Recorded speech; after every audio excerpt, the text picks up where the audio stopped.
Welcome to the Songwriter Connection podcast, where we look at the craft of songwriting through the eyes of the songwriter. Each week, we make a connection with a music maker, listen to their songs, and hear their stories. From Nashville, Tennessee, here's your host, Dave Lenahan. Hello, welcome to the pod. Do you know, it's Valentine's Day. Yeah. Happy Valentine's Day. Hope you have a very special day today. We are recording this in advance on February the 6th, the Tuesday, a beautiful sunny day here in Nashville. It's like spring is early. The bad news today, woke up to find out that we lost Toby Keith overnight. And we can't say enough great things about that guy. I mean, all the big hits he had. What a great songwriter, Toby Keith. If you listen to his catalog, you know, he was one of those artists that liked to write and had some incredible melodies and songs. So Nashville and the world mourning the loss of Toby Keith. May you rest in harmony. Yeah. Also wanted to mention today is the day that Efren White's new record comes out. It is available everywhere, and he is well known in Nashville. Folk singer, in fact, a Kerrville folk award winner. He's an award-winning folk singer, and his long-awaited new record is out there today, streaming everywhere, so check that out if you will. Efren, he's got these stickers that everybody has on their guitars around. It says, Efren White, effing right.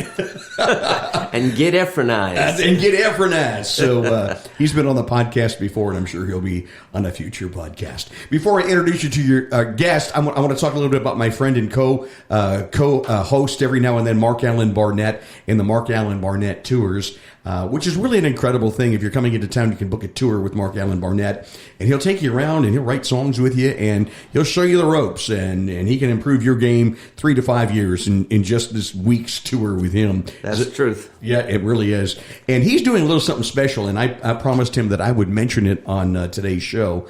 It's a mini MAB, he calls it, Mark Allen Barnett. And it's teaching, coaching, and a private session. If you're coming into town, these are going to be on successive Tuesday nights. And small group, talking 3 to 5 people. But in this, you will go to Mark's place, and they're going to talk about, Mark's going to give you tips on creation of the song, with song critiques. He's going to have you perform. Also presentation of the song. You'll work on your presentation, which is so important. Networking, getting to know people in this town, and of course, talking about the music business, flipping the desk with publishers and producers and ASCAP and BMI and CSAC and SAI, all of that stuff. And these will be every other Tuesday evening, 7 to 9 at Mark's Place, along with refreshments and everything. So if you want more information on that, please take a look at Mark's website. It's Mark Allen Barnett, and Barnett is like barn with ETTE. .com, and Mark is MARC, markallenbarnett.com. Check it out. It's a good friend, a great mentor, and I know he'd love to hear from you. So my guest today came from Wisconsin. Yeah, Milwaukee. And then went down to Florida. He was in this amazing band called Truc, and Truc of America, which we're going to talk about, and is seen all around town, an amazing performer in the rounds. And I love watching Norm McDonald, and the singer, not the comic, who passed away a couple years ago, because he's so animated when he sings. You look at his eyes, and they're just, you're a pretty amazing performer. Thanks for joining us on short notice, my friend, Norm McDonald. Dave, thank you very much. And I want to also put my 2 cents in for Mark Allen Barnett. He's one of the first people that I met when I first started coming to Nashville. Yeah. And he will teach you a whole lot in a short period of time. So it's a great thing to get to know Mark Allen Barnett. He's the best songwriter friend, seriously. He is you're starting. There's the guy right there that can help you. Yeah. Yep. So good to have you here. Yeah. You just got back from Florida, huh? Yes, it was warm. Actually, a couple of days, it was the same temperature it's here right now. So it's like, okay, I'm back home. This is good. I don't miss Florida as much now. As this is published and you're listening, I'm in Florida right now. So. Now, 2 weeks ago, when I went to Florida, it was 15 degrees and we had 6 inches of ice snow on the ground. You made it out just in time, didn't you? Uh-huh.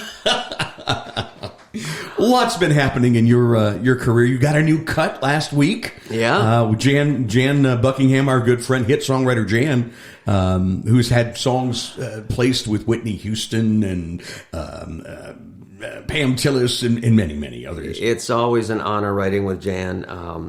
She's someone that's been in the business for the longest time, and she's written with some of the best co-writers as well. And belongs in the Nashville Songwriter Hall of Yes, Fame. she does. We need to do that. Yes, she does. Mm-hmm. Yeah, she really does. So let's talk about that song you guys wrote, because it's out there streaming right now. Jan recorded it herself. Okay. And a lot more songwriters today are doing that. You're saying, what the heck, we're just going to record them, and get them out there. Well, it's a little more difficult to get cuts these days, and you still want people to hear them because you're proud of them, especially if when you're playing them, they go over really well. And that song in particular does go over extremely well. So you build a following. We people want to hear it. have a whole lot of fun with it. Yeah, I'm sure you do. Mm-hmm. So this is a special love song. I love the way it is. Well, Jan likes to say, and I'm going to quote Jan Buckingham on this one. Yes, please. If love didn't go so well for you, and you're just having a hard time with it, this is the sure, pure cure for a broken heart. Yes, it is. Yes, it doesn't come in a pipe. Mm-mm. It doesn't come in a small pill. It doesn't come in a bottle. No. The sure, pure cure is talked about in this song. Outlined in this song. Yeah. So let's hear it. Just a story. McDonald who wrote it with the artist who is doing it right now, streaming everywhere, Jan Buckingham. So Norm McDonald, our guest. All right. I tried so hard to show you that I'm a worthy man, but as I got to know you, nothing turned out like I planned. Why you found so much fault with me, I'll never understand. So go ahead and leave me now, I just don't give a damn. Gonna get me a dog, one that won't talk back. And when I get home, lay his head on my lap, lie by my side. When I take a nap, I'll sleep like a log. When I get me a dog, I'm gonna get me a dog who's tried and true. I won't complain about things I do. When times get tough, he'll see me through it all.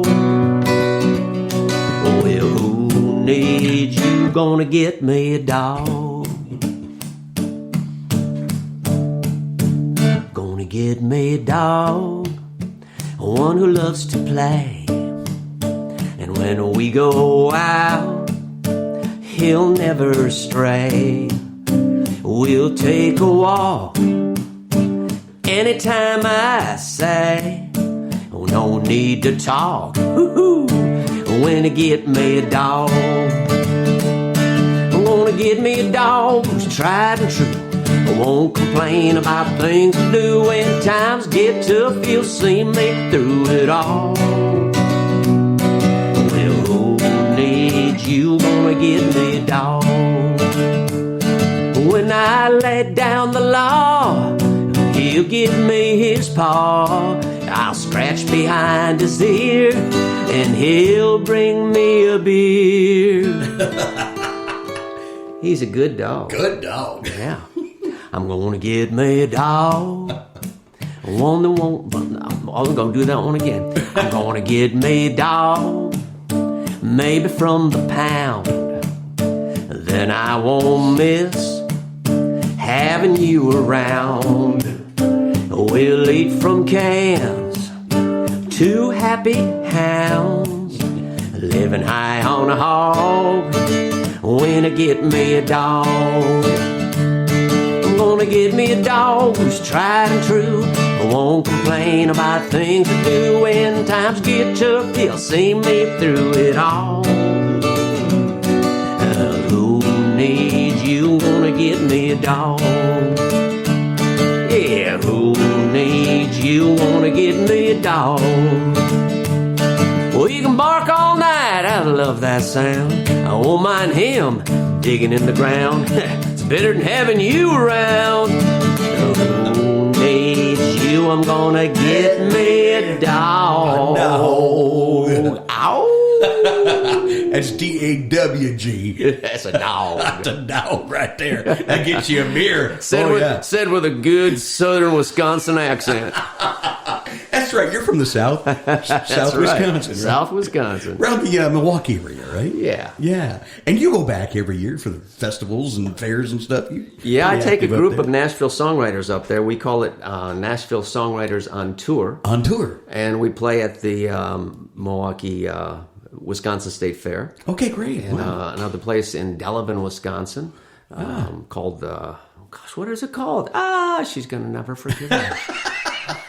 Anyway, it's in Delavan. It's a wedding venue, and it's just an amazing, wonderful listening room. It's one of our favorite places to perform. Songwriters love listening rooms because people listen. They're looking at you. They're not looking at a TV screen. That immediate feedback. They're not shouting, in between the middle of your most heartfelt songs because their team got a point. They're actually listening, and so when you're done with the song whether it worked or not because they're either applauding or just smiling at you. Yeah. Very good. Yeah. Very good. Yeah. Keep doing what you're doing. What else you got for? What else you got? You rock star. And they love the stories behind the songs. And we do too on this podcast. So let's dig into Buy Me a Dog. You and I love writing with Jan. The few times I've written with Jan, you go over to the Duck House, which is her beautiful home in Green Hills, right across from where Kelsey Ballerini used to live before the divorce. And you go in and you sit down, and she's got her Christmas tree up, her Christmas decorations. She's always in the spirit. Yep. And the piano's sitting there. Yeah. You take your shoes off. Take your shoes off because she's got white carpeting. Oh, that's right. And it looks nice because we always take our shoes off. So don't go over there with holes in your socks. No, definitely. It's embarrassing. I've done it. That's embarrassing. I think I did too. And she goes, if you've never written with me before, I was just going to tell you some things. I get locked into a zone, and I may not see anything for a while, and I might get frustrated, and I might cuss swearing and stuff, and I go, Jan, it's okay. I've heard those words before. That's Jan. And she gets locked in, and man, she comes out with gems. Oh, yeah. The song's half done, and then you just start tweaking, and boom. And it's just an honor to write with a Hall of Fame quality. She knows what she's doing. Writer like Jan. She really does. Been doing it for a while. Now, like, whose idea? How did you guys come to write a song like "Gonna Get Me a Dog"? Well, not everybody. The pure, sure cure. Yeah, not everybody listening to this podcast, I'm sure, is a songwriter. So it's probably good to talk about it a little bit. You sit around the table with one or two people as co-writers, right? Sometimes 3-4 people, and you throw out ideas, and whatever sticks, whatever everybody in the room says, yeah, let's write that. Yeah. We were stuck. We were going back and forth, and then she threw this idea. She said, I've had this idea for like 5-6 years, and I can't find anybody to do it with me. I love when they tell me that. She told me the hook, and she said, "Gonna get me a dog." I said, "Oh, I can think of 3-4 ways we can approach that one. Let's do it." She said, "Really?" Yeah, let's do it. So we did. Yeah, it was fun. I think that's so important because you get an idea like that, and then it's just like I always call it where to put the camera. How are you going to approach it? Yep. If you're scening this, where do you start? What's the twist? And a song like that doesn't need the twist starts right away. You kind of knew what the song was about. And when she's going to buy me a dog, then you know. So which is the way you guys set it up was really, go ahead and leave me. That's all right. I don't need you. Give me a dog. That's right. and I won't even have to talk. That's it. And when I want to walk, I'm going to walk. That's right. And at least she'll put her head on my lap.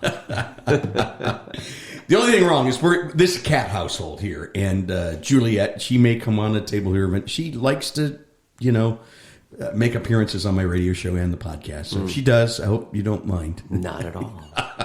We have 2 cats at home too. Do you really? Yes, we do.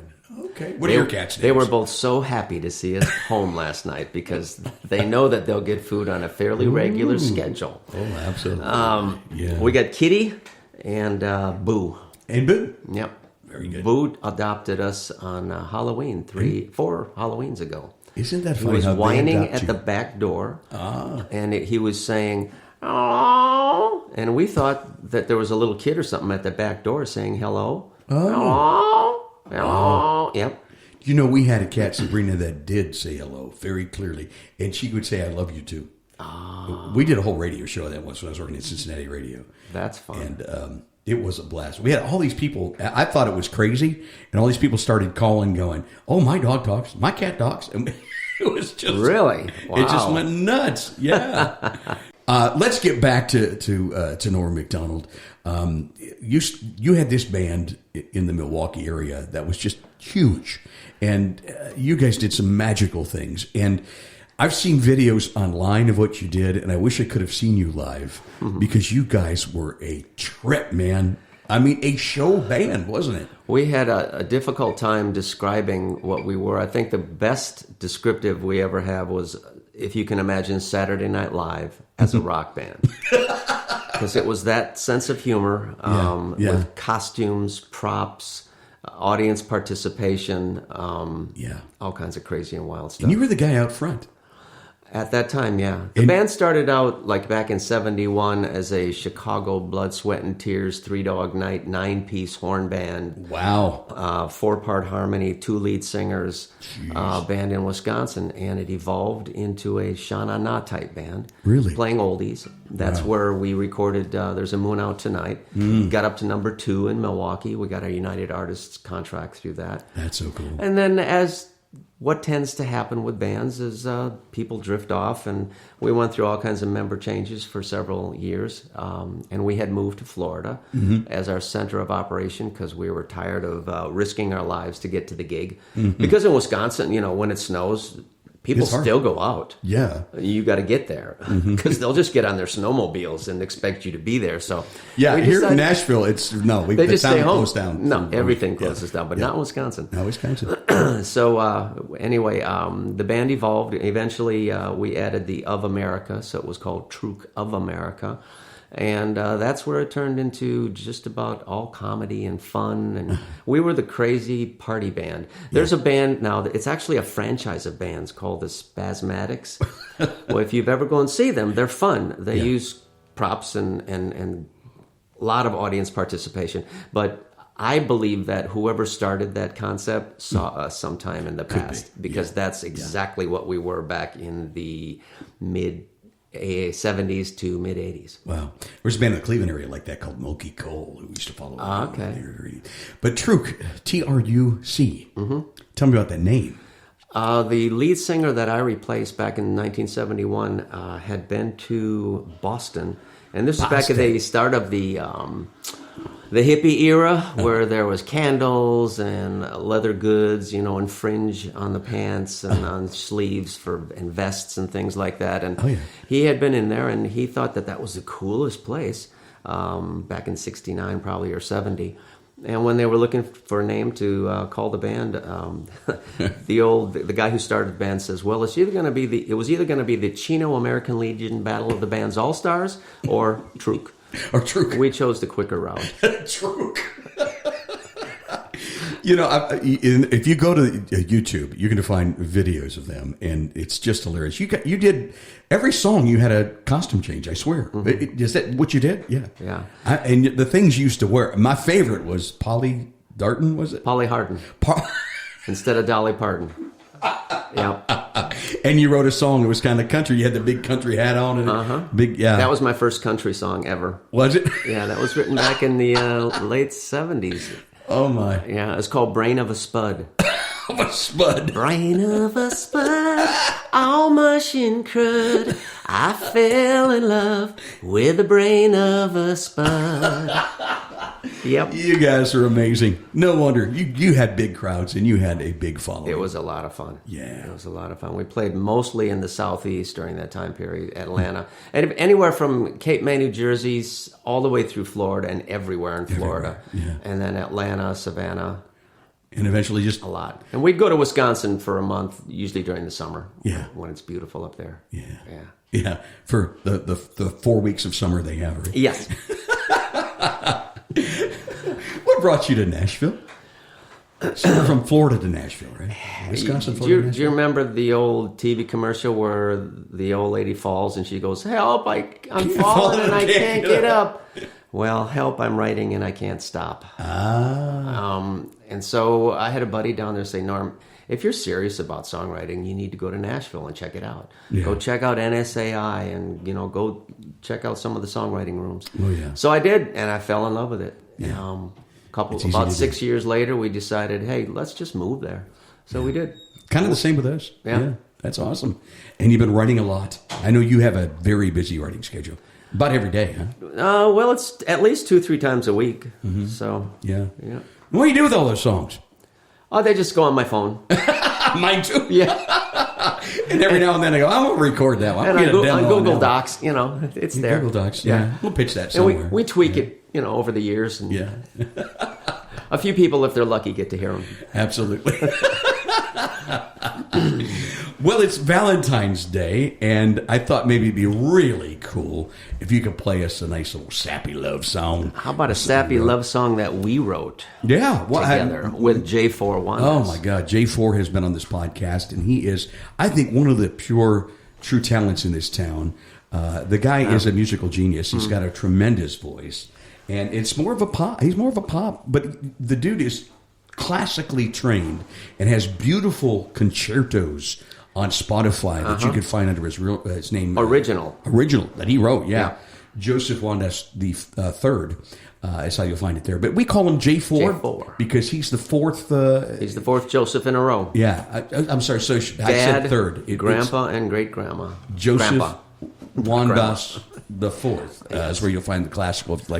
And I love putting that on while I'm reading and just listening because it's great. But anyway, we all got together and he had this beautiful melody. I remember he had this melody, and you and I both go, we've got to write this. Let's write to that one. Yeah, I love this melody. So.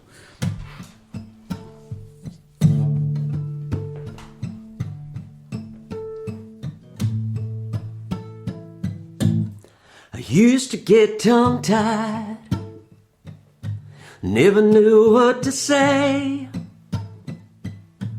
My jumbled up thoughts always got in the way. The moment I met you, the clouds cleared away, and I thank God for you every day, 'cause you make it easy to smile. You're always there for me, make my life worthwhile. You pick me up whenever I fall. It's easy to see, and I'll always believe you make it easy.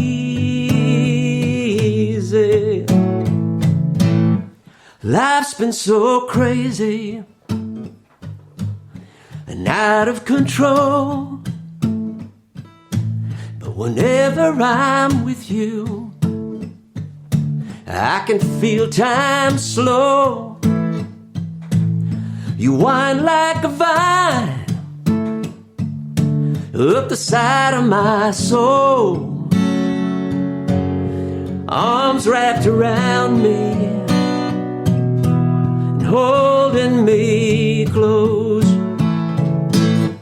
You make it easy to smile. You're always there for me, make my life worthwhile. You pick me up whenever I fall. It's easy to see, and I'll always believe you make it easy. You make it easy to smile. You're always there for me, make my life worthwhile. You pick me up whenever I fall. It's It's easy to see, and I always believe you make it easy. Great. Norm McDonald, our guest on the Songwriter Connection podcast. Interesting thing about that song, again, it came from a melody first, and it evolved into this. And I'm sure that all three of us have a different version of that song. And I love the way you do it. I love the way you do it. I'm going to have to maybe pick that up. It was really funny. We started with the chorus of that song, and sometimes when you're writing, sometimes it makes sense to start there. But the problem with that sometimes to make that chorus soar. But I think the melody was so beautiful that it didn't matter as much. And we talked about starting with the chorus, which when I sing it out, I still do. Ah, okay. Now the problem becomes if you do that and you put two verses in it, all of a sudden you've got a 4.5 minute song. Yeah. Right. The way I do it. So I cut out one of the verses and I go chorus second. Verse, chorus. But now I'm going to rethink it, hearing the way you did it, and I noticed you, and here's the thing, how songs evolve. So you play it out and you change one word to always believe. And when we were singing it, and the way I've been singing it is easy to see, even believe, and always seems to make sense. The other thing too, in that second verse, I would tell you that the line in the song, I was out trimming my bushes, and there's these vines that grow up through them. They've got all these prickly vines. Oh, they're yeah. terrible. They get to be really cool. So I'm doing that, and this line came to me, and I finally found a song to fit it in. And the line was, you wind up my soul, up the side of my soul. Side of my soul, arms wrapped around me, holding me close. That's my favorite part of the song. I had that in my book for most of the summer, and finally found a song it fit into. So, you're going to get lines that come to you sometimes, folks. Don't throw them away. Write them down in your book, and you just never know when they come in. And one of the lines I changed, Norma, and I hope you don't mind, and I've talked it over, and I played it out with J4, is in that verse, life's been so crazy and out of control. But whenever I'm with you, I can let it all go, is how I've been singing. Oh, and I think I like that. And that was one of the lines that we had struggled with. I'm going to type that on my page here just in case. And see, never be afraid to let your song evolve. It's so easy to say, well, that's it, it's done. I just cast in stone. That's it, no changes. But no, I think songs have a life of their own, and they're going to grow. And I hope you get a little lesson out of that. And it'll let you know. It will let you know when it needs to be changed. Do you know Hal Odell, who was on this show, was over at the house one day, and he heard me practicing through the door, which I normally do. And he goes, "Oh, I didn't mean to interrupt your practice." I go, "No, I was kind of struggling with this. I'm trying to get this line down." And he goes, "Dave, I've found that if you're having trouble singing it in practice, that line isn't right. Yep. Look at that line again, and remember that. It could be something in your subconscious going, then it could be blocking you out. So whenever that happens, these are good songwriting. It's not connecting up here. It's not connecting. Maybe it's not you, your performance. It's the song. Maybe So things to think about. Let's take a little break. Norm McDonald is our guest. We're on the Songwriter Connection. Don't go away. You're listening to the Songwriter Connection, connecting with music makers and hearing their songs and stories. Now back to the show with your host, Dave Linehan. You guys had a blast in Truc and Truc of America. I was looking at some of the people that you opened up for. Jerry Lee Lewis. You rocked before Jerry? Before The Killer? In 1972, the band was maybe a year old. Yeah? And because we were playing all these 50s and 60s rock and roll songs. Like the other lead singer was a little older than me, and so he knew all that stuff. He had it down pat. He was a because you and I are too young for that. Exactly. He was a street singer. I mean, he did the doo-wop stuff with buddies on the street corners, and so he knew that style inside out. So we did a lot of those, and he did it really well. He was an amazing singer. Bob Lamb is his name. Wow. Our manager at the time, our booking agency, was booking that show for Summerfest. It was like one of the first years of Summerfest up in Milwaukee, which is like the main. That's the party right there.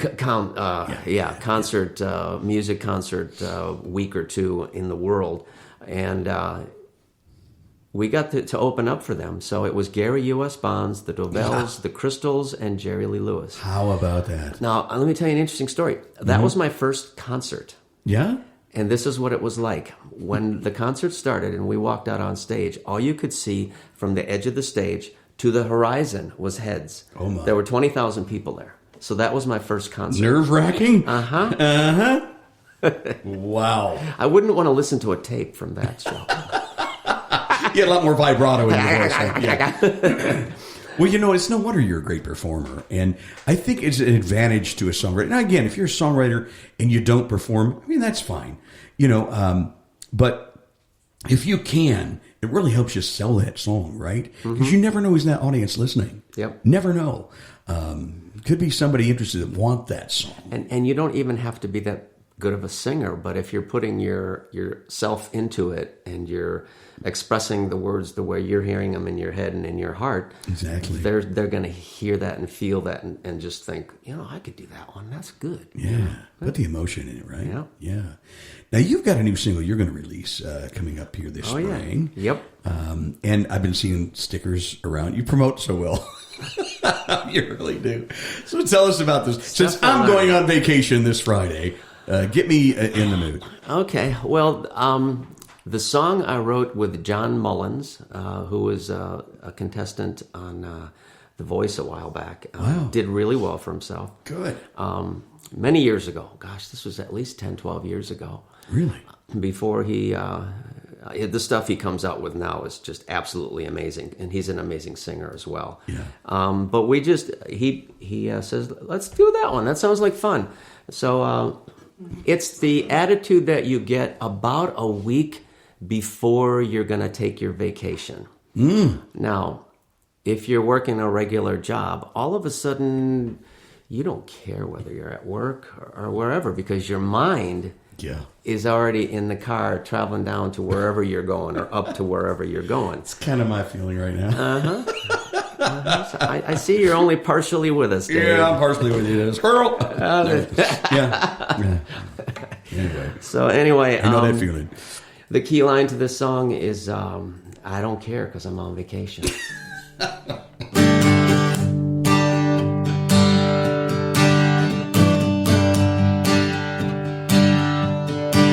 I hear the phones ringing.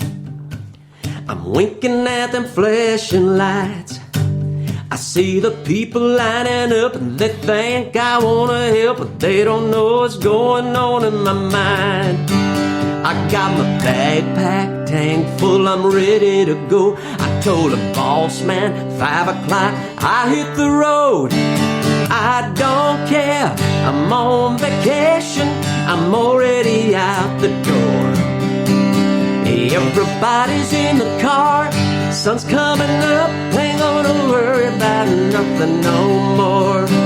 Soon I'll be watching you, watching me, barefoot in the summer breeze, the song playing on every station. People saying I don't care cause I'm on vacation. No, I don't care cause I'm on vacation.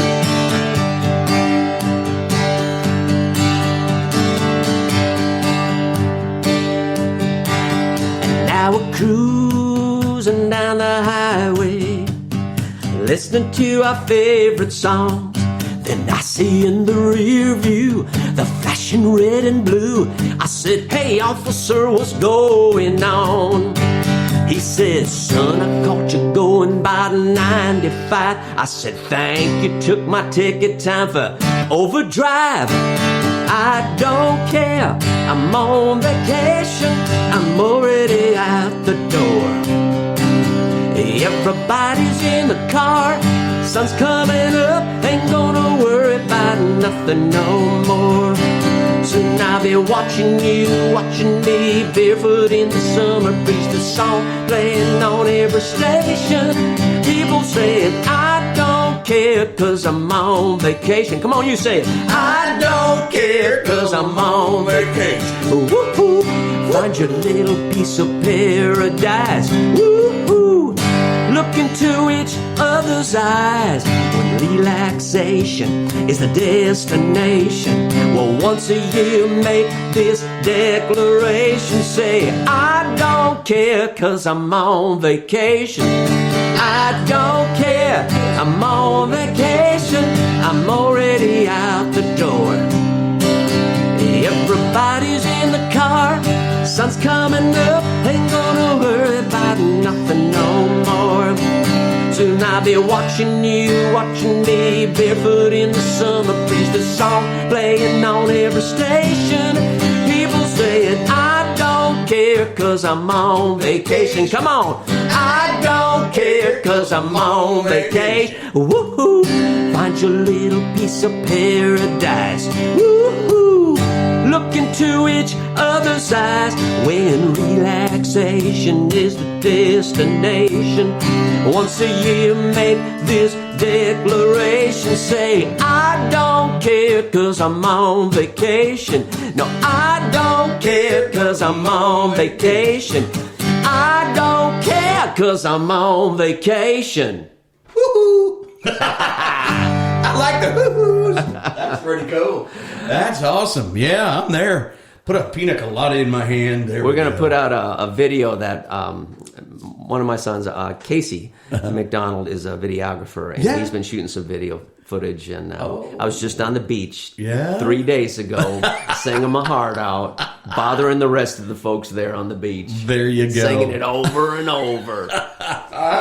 I love it. When's that coming out? Sometime in May? Probably May, just before summer. Just so before it feels summer? like a summer song, vacation song. Timing is the key, right? Yeah. Again, you're good at marketing what you do. And John Willis did all the production and the guitar work on the release, so it sounds killer. John Willis is yeah. a great producer, and has played on the road with he was with a lot of different people. He's got platinum records all over. Yeah, he's good. Yeah. Producing Brooklyn Stumber, young girl here in this town that you're going to hear a lot from coming up. Her Big song time. "Blues on the Blacktop" he produced, and lots of other great songs. So that's cool. You work with him. That's good. Oh yeah, Very cool. John's work. Yeah, Really, really cool. So, and you, in addition to writing schedule, you play out a lot too, don't you? You like doing the writer's round. You're like me. I'd probably do 3-4 a month at least. Yeah, it's a lot of fun. I've always enjoyed being on stage, and It shows. I mean, I got thrown out to 20,000 people on my first concert, and it's like, once I got used to it, I was like, this is fun. This is actually, that's why they do it. Absolutely. It gets in your blood, doesn't it? Yeah. Yeah, you definitely have a passion for it. Yeah, it does. There's something about that. It's hard to explain that trip that you get, that rush of adrenaline. Yeah. And it's not really an ego thing. It's just like a fulfilling thing. It just it's like, this is what I was made to do. Yeah. And absolutely. And I've heard loving it. I've heard a lot of performing musicians saying that. They just get that feeling, and that's what they were meant to do. Yeah. So. When did you figure it out? When did it hit you? That was it? There had to be a time before 20,000 people. That's probably an interesting story to some. I was 4 years old. I was 4? I was standing, looking at a black and white TV. Wow. And Elvis Presley came on. Wow. On the old Ed Sullivan Show, and I looked at him and I watched him, and I decided that's what I'm going to do. At 4 years old. At 4 years old. Wow. That's pretty amazing. Yeah, so 4 years old. Elvis has made his impression on me as well. At 4. When did you first pick up an instrument? I was probably 15 or 16. I started bugging my mom for guitar lessons, and she said, okay, we'll get you started and see how it goes. And then when it's time to buy a guitar, I just want you to... She was a big country western fan, still is. Is she? Yeah, and so that's what I grew up listening to, nothing but country. Both the kinds of old music. Farron Young, Ray Price, that yeah. stuff. Yeah. Really good, melodic. That's why I write so many melodic songs, is that my influence is the old country and western stuff. Yeah. And she says, well, you just got to learn one country song. You play me one country song and I'll buy you a guitar. Wow. So she bought me a Gibson back in, a while ago, back in the 60s. 19 frozen air. Right. Yeah. Yeah. And what was the country song you learned? I hear the gentle and I'm so lonesome I could cry. Well, classic song. Yep. Hank. Yep. Whoa. Played that one and then went right to learning Crosby, Stills and Nash and all the rock stuff you wanted to play. Yep. You should bring that back and play that at shows when you do shows. Oh boy. People love Hank. Yeah. You know? Hear that lonesome whippoorwill. Love that song. Yeah. Yeah. Definitely. And you talk about a songwriting guy. That dude right there only lived to be 29. And he had written so many classic songs that I've been recording again and again and again. And you think of imagery, and you look at that song, you know, the silence of a shooting star lights up a purple sky, and you're like, whoa, I can see that happening. You know, do you have that kind of thing in your songs that you're writing? Do you got the furniture, as we say? Well, the one thing that I'm constantly repeating to my co-writers is show it, don't say it. Yeah. That's the thing that I heard the most when I started coming to Nashville and studying the art of songwriting. Yeah. Because when I was living in Florida, I thought I was a pretty good songwriter. And then I came to Nashville and realized, oh, you got some stuff to learn there, boy. So many people tell me that. Yeah. Yeah. And so I learned a lot. But one of the key things was... show it, don't say it. Show me, don't tell me. Yeah, don't use the same words that have been used 80,000 times. Show me another way of saying it. Come up with a different way of saying it. So I have to think about it for a second. Say. But not too long. Yeah. Because then they won't understand it. You know, really good example of the song you did prior to the break. I mean, you could say in a song, you know, you've really grown on me. We've had this relationship, and now I love you, honey. Or you could say, you wind like a vine up the side of my soul. Exactly. Arms wrapped around me, hold me close. Find a different way to say it. One of my favorite lines, and it was issued as a challenge, probably at NSAI, one of the conferences I attended when I first started coming to Nashville. But they challenged us to find a way to show it, don't say it. Yeah. And I start thinking back to when I was a kid going to my mother's side of the family's farm near Manitowoc, Wisconsin. And they had a screen door that it would slam really loud. And so I start thinking, okay, so how would you show that sound without actually saying the screen door, you know, she slammed the screen door. So the line I came up with was, and then the screen door slammed like a shotgun, just to give her a piece of our mind. Oh, see? There you go. So you find it. You just find unique ways of describing it. And if you're describing it, you can say the same thing. Yeah. Otherwise, I could have just said, and she was really angry, man. And she slammed the door. Yeah, she slammed the door. No, but the screen door slammed like a shotgun. So the screen door did the work. Yeah, she didn't do it then. Nope. Yeah, I love that. That's a good illustration of what we're talking about. So hopefully you get little gems like this from the podcast, and you keep on listening. And we wish you the best on your songwriting journey. We really do. You know what? Find us on the socials. Comment. If you're on YouTube listening, like and subscribe. We love the comments. And if you have questions, throw them out there. We'll get them answered by one of these songwriters here in Nashville. Maybe even yours truly. So we love hearing from you. You know, at last count, we were at 537,000 listeners worldwide. Is that all? We're pushing toward the 600,000, and it's going to be I look forward to the day we hit 1 million. Yeah, so, it's coming. It's coming, and that's thanks to you at home, or in the car, wherever you're listening, sharing it, on the socials and telling folks about it. We certainly appreciate it. Well, how about we get one more song from you? You got lots of great songs. You know what? As my friend Donnie Winter says, I bet you got a closet full of hits at your home right now. Yeah. Well, how about one that you and I wrote, Dave? I would love it. Every once in a while, I know that this is called Music City and all styles are done here. Absolutely. But every once in a while, we do something that you probably wouldn't call country. This one's kind of a rocker. Oh, cool. Yeah. I like rock. Rock and roll capital of war. We started this one with the first line of the song, and then it just grew all by itself. This one's called I Can Change by Dave Lenahan and Norm McDonald. Cool. Thank you.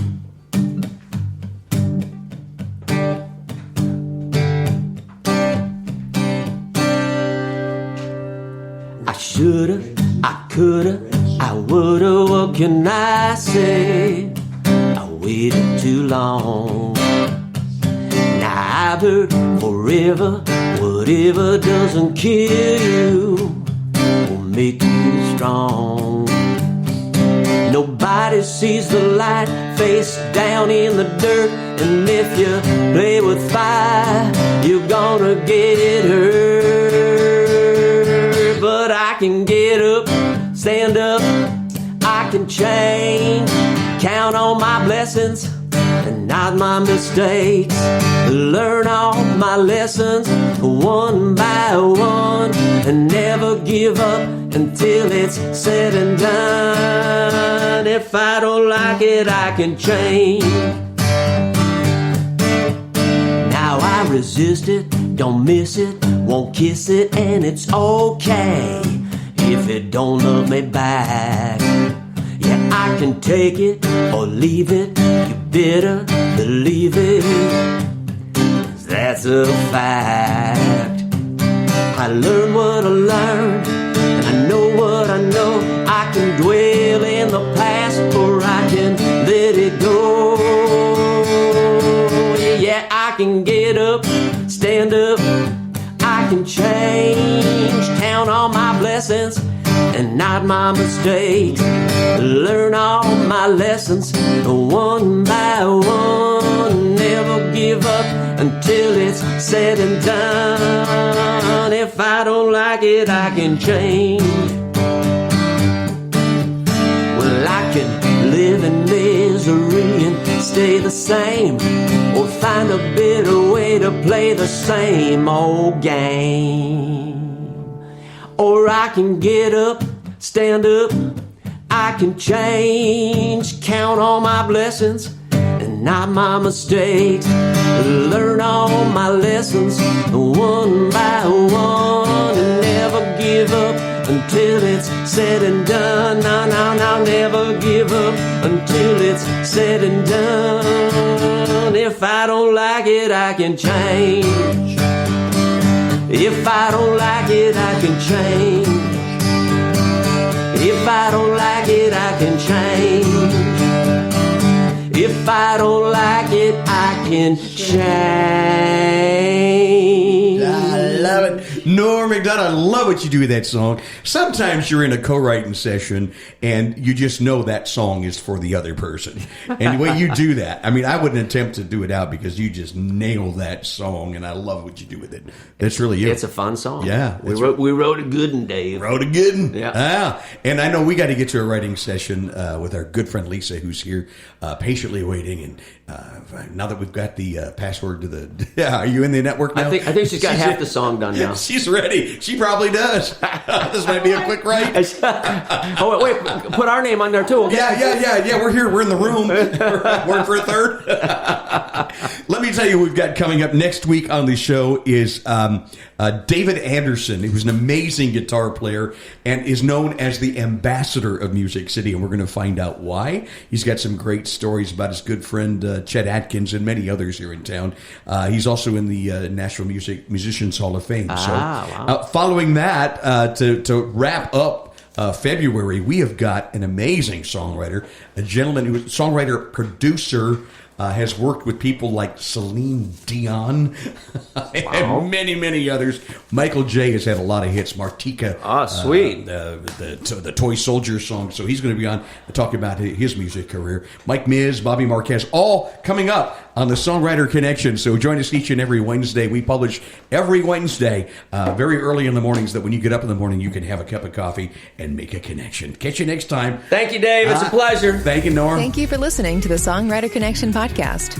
Find us on social media at Songwriter Connection. Also, listen to Dave Lanahan's Nashville Connections radio show. It streams live every Friday morning on WOBL and WNOI. Look for us on Facebook and YouTube. See you next time on Songwriter Connection.